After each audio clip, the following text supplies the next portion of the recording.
Shalom, Bapak Ibu dan Jemaat yang dikasihi Tuhan Yesus. Kiranya damai sejahtera Kristus beserta kita semua.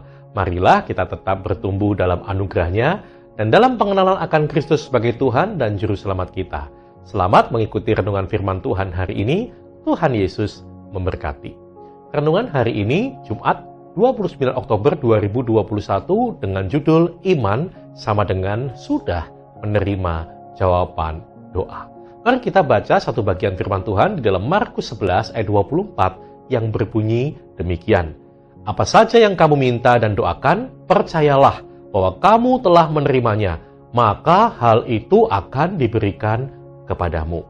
Bapak, Ibu, dan saudara sekalian, di dalam Ibrani 11 ayat 1 dikatakan, iman adalah dasar dari segala sesuatu yang kita harapkan dan bukti dari segala sesuatu yang tidak kita lihat. Hal ini diperjelas bahwa tanpa iman tidak mungkin orang berkenan kepada Allah. Dengan demikian, sebagai orang percaya, kita harus hidup di dalam iman.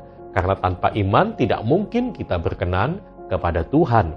Oleh sebab itu, saat kita berdoa, memohon sesuatu kepada Tuhan, kita pun harus percaya bahwa Tuhan telah mendengar dan menjawab doa kita.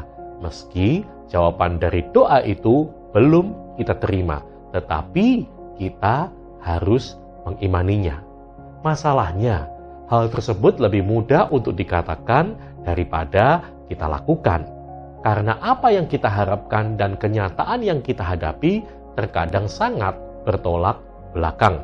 Seringkali kita gagal dalam hal ini. Kita gagal menerima jawaban doa atau janji Tuhan karena iman kita goyah dan ketekunan kita berhenti di tengah jalan setelah melihat situasi yang sepertinya tidak mendukung, atau menanti terlalu lama sehingga kita kurang sabar menunggu waktu Tuhan.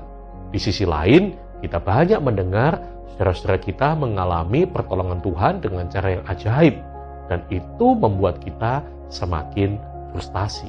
Bila kita perhatikan dalam banyak kesempatan, ketika hendak menyembuhkan orang sakit atau melakukan sesuatu, Yesus terlebih dahulu melihat iman dalam diri orang tersebut. Contohnya, ketika menyembuhkan hamba seorang perwira di Kapernaum, orang yang lumpuh, orang buta yang dicelikan, perempuan yang sakit pendarahan selama 12 tahun, dan sebagainya. Yesus seringkali menjawab mereka dengan berkata, "Besar imanmu, maka jadilah kepadamu seperti yang kau kehendaki." Dan seketika itu juga sembuhlah orang yang sakit itu. Dari contoh di atas kita bisa melihat, ketika iman mereka tidak goyah, meski harus menunggu dalam waktu yang cukup lama, sampai akhirnya janji Tuhan itu benar-benar digenapi dalam hidup mereka, pada akhirnya mereka mendapat apa yang mereka harapkan itu. Bila saat ini Bapak, Ibu, dan saudara sekalian sedang memiliki pergumulan doa yang belum dijawab, jangan putus asa. Bangkitkan iman kita dengan membaca dan merenungkan firman Tuhan. Karena iman itu timbul dari pendengaran, dan pendengaran akan firman Kristus. Amin.